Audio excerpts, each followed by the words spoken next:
Somewhere right now, a billionaire is standing in a concrete bunker in New Zealand, nodding approvingly at a ventilation system that cost more than your house.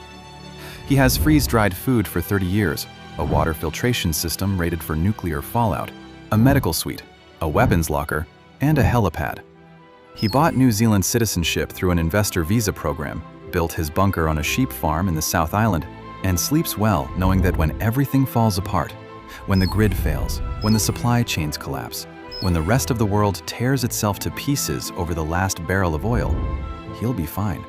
He'll be in New Zealand, with his ventilation system and his freeze-dried risotto. He's not the only one.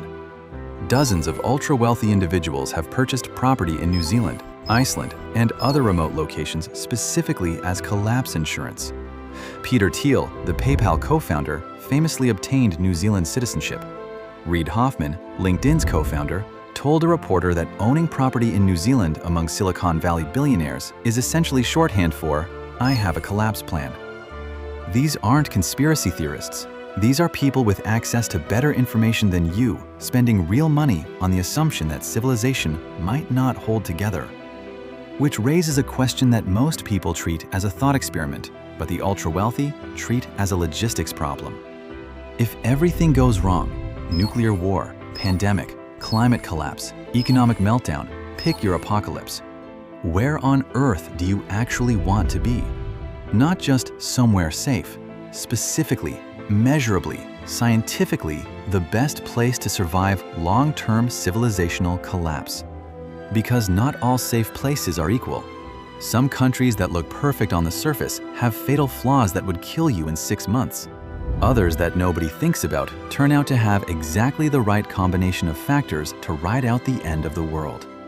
Today, we're ranking them by science, by data, by the criteria that actually matter when the grocery stores close and they don't reopen. Before we rank anything, we need to define what we're measuring.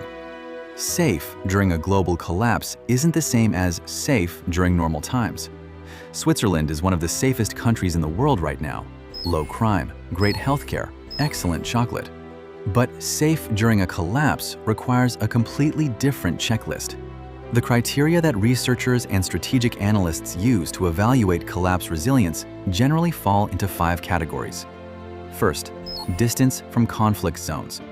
If you're next to a nuclear power, a contested border, or a region with historical instability, proximity alone can kill you through direct strikes, refugee crises, or spillover violence. Second, food and water self-sufficiency. When global supply chains break, you need to feed your population from local resources. Countries that import most of their calories are death traps. Countries that can grow, raise, or catch enough food domestically survive. Third, energy independence. If your electricity depends on imported oil or gas, the lights go out when trade stops. Countries with domestic energy sources, hydroelectric, geothermal, solar, wind, domestic fossil fuels, maintain power. Fourth, political stability and social cohesion. A country can have perfect geography and abundant food, but if the population turns on itself during a crisis, none of that matters.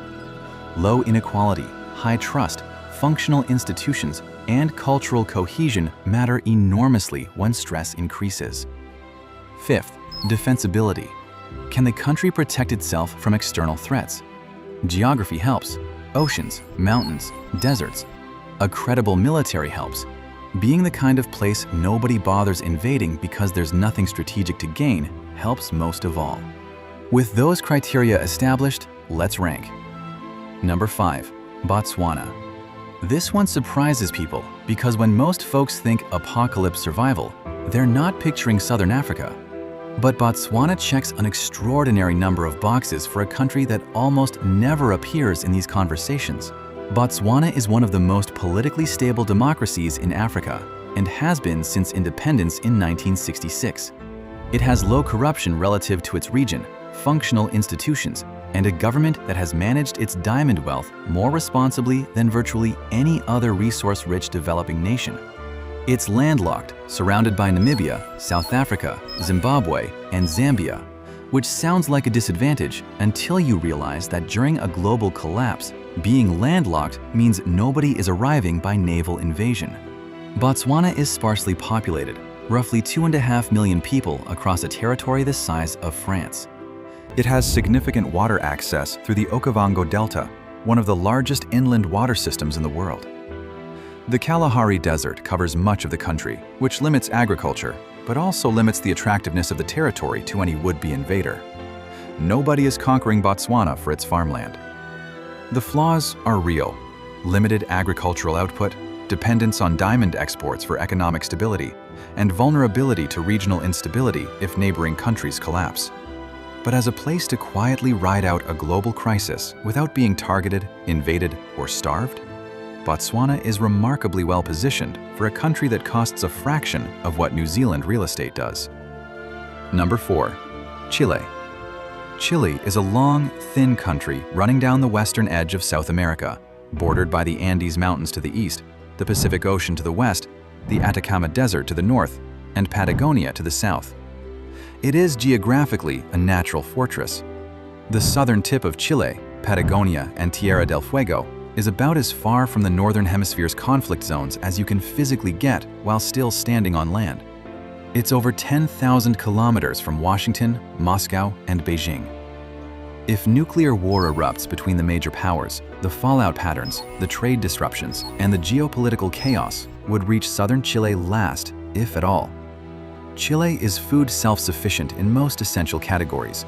It has a major fishing industry, significant agricultural output in its central valleys, and a wine industry that, while not critical for survival, would certainly improve morale during the apocalypse. It has domestic hydroelectric power, copper reserves that give it trade leverage, and the Andes provide a nearly impenetrable natural barrier along its entire eastern border. The downsides. Chile sits on the Pacific Ring of Fire, so earthquakes and volcanic eruptions are a constant threat. Its long, narrow shape makes internal logistics complicated. The country is over 4,000 kilometers long, but averages only about 170 kilometers wide. And social unrest has been a recurring issue in recent years, raising questions about cohesion under extreme stress. But as a place that's far from everything, hard to invade, and capable of feeding itself, southern Chile is one of the best options on the planet. Number 3. Switzerland. Switzerland is the country that people think of first when collapse planning comes up, and for good reason. The Swiss have been preparing for the apocalypse longer and more thoroughly than any other nation on Earth. Here's the headline number. Switzerland has enough nuclear bunker space for 114% of its population. Not 100%, 114. They have more bunker capacity than people. Since 1963, Swiss law has required that every new residential building include a nuclear shelter, or that the owner pay into a fund to provide communal shelter space. The result is a nationwide network of over 300,000 shelters, in basements, under hospitals, under schools, carved into mountains, capable of housing the entire population with room to spare. Switzerland is also armed to an extent that surprises people who associate it with chocolate and banking. Swiss military doctrine is based on armed neutrality. The country hasn't fought a foreign war since 1815, but it maintains a well-equipped military and a militia system that puts roughly 150,000 trained reservists on call at any time. Many Swiss households have military-issued firearms.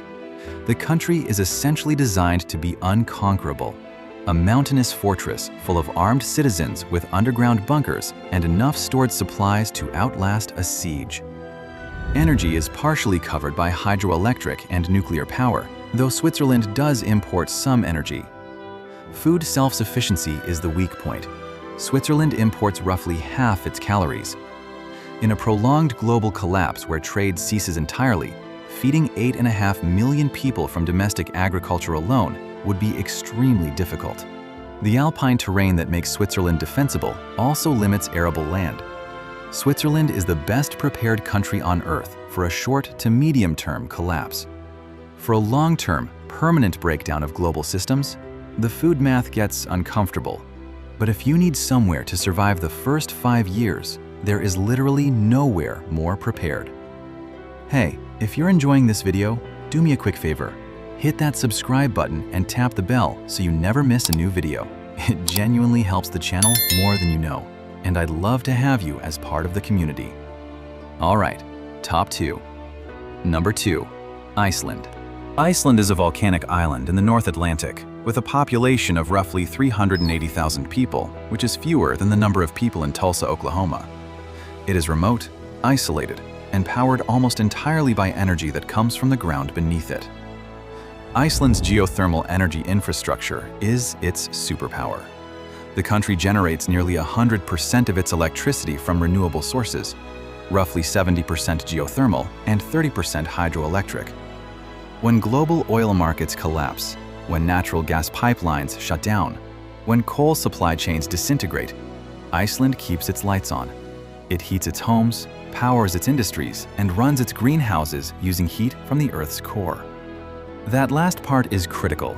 Iceland has developed extensive geothermal greenhouse agriculture, growing tomatoes, cucumbers, peppers, and other produce year-round in a country that sits just south of the Arctic Circle. It's not full food self-sufficiency. Iceland still imports grain and many staples, but the greenhouse infrastructure provides a foundation that most countries at similar latitudes completely lack. Iceland's isolation is its defense. There's no land border to defend. Any invading force would need a naval fleet capable of crossing the North Atlantic, which, during a global collapse, would be a resource-intensive operation with almost no strategic payoff. Iceland has no military. It abolished its armed forces in 1869, but it's a NATO member. And more importantly, invading it would require effort vastly disproportionate to anything you'd gain. The population is small, highly educated, and socially cohesive. Iceland weathered the 2008 financial crisis, which hit it harder per capita than almost any other country, without significant social breakdown. Trust in institutions is high. Violent crime is virtually non-existent. The cultural infrastructure for collective survival under stress is well tested. Weaknesses: limited food production beyond greenhouse vegetables and fishing. Small population means a tiny labor pool for reconstruction. And volcanic activity is a genuine threat. The country is geologically active in ways that could be catastrophic. But as a place that can keep the lights on, grow food in greenhouses, feed itself from the ocean, and remain functionally unreachable by hostile forces, Iceland is elite. Number 1, New Zealand. And here we are, the country the billionaires chose. The collapsed destination that Silicon Valley's elite have collectively decided is where they want to ride out the end of the world. And annoyingly, they're right. New Zealand is an island nation in the South Pacific, roughly 2,000 kilometers east of Australia. Its nearest significant neighbor is Australia, and then, after that, pretty much nothing for thousands of kilometers in every direction. It is, in terms of major developed nations, one of the most geographically isolated countries on Earth.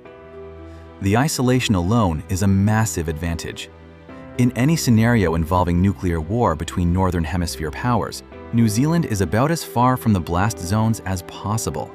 Fallout modeling consistently shows the Southern Hemisphere receiving significantly less radioactive contamination than the North, and New Zealand's position in the remote South Pacific puts it at the extreme end of that advantage. But isolation isn't New Zealand's only asset. The country is almost entirely food self-sufficient. It has a massive agricultural sector: dairy, lamb, beef, fruits, vegetables, wine, that produces enough calories to feed its population of 5 million several times over. New Zealand exports most of its food. In a collapse scenario, it simply stops exporting and feeds itself. The math works immediately, with enormous surplus. Energy is well diversified. Roughly 85% of electricity comes from renewable sources: hydro, geothermal, and wind. New Zealand could disconnect from global energy markets tomorrow and maintain its power grid. Fresh water is abundant. Rainfall is consistent. The climate is temperate, neither the brutal winters of northern countries nor the water stress of arid regions. Defensibility is provided by geography. 2,000 kilometers of ocean is the best moat in the world. New Zealand has a small military, but invading it would require a naval expedition across open ocean, which during a global collapse would be effectively impossible for any nation not named the United States. And even then, why would you? There's nothing strategic to gain. The population is small and socially cohesive. Institutions function well. The government is stable. The culture is pragmatic. New Zealand consistently ranks among the most peaceful countries in the world. The downsides? It's expensive. Real estate prices have been driven up partly by wealthy foreigners buying collapse insurance properties. The population is small enough that labor shortages would be a real issue during reconstruction. And if Australia collapses, New Zealand would face an enormous refugee crisis from across the Tasman Sea, which would strain resources and social cohesion. But on the raw metrics, food, water, energy, distance, stability, defensibility, New Zealand is the single best place on Earth to be when everything falls apart. The billionaires figured this out years ago. They bought the land, they built the bunkers, they filed the citizenship applications. The rest of us are just finding out now. The countries that look good, but aren't. Two quick honorable mentions that need to be addressed because they always come up and they're always wrong. Australia looks great on paper. Isolated, wealthy, enormous, resource-rich, English-speaking. The problem is water. Australia is the driest inhabited continent on Earth. Its agricultural output depends on fragile water systems that are already under extreme stress from climate change. In a collapse scenario where global supply chains fail and climate pressures intensify, Australia's ability to feed its population becomes genuinely uncertain. The interior is uninhabitable desert. The population is concentrated on the coasts, and the country's proximity to Southeast Asia, a region with hundreds of millions of people who would also be in crisis, creates refugee and security pressures that New Zealand, 2,000 kilometers further away, largely avoids.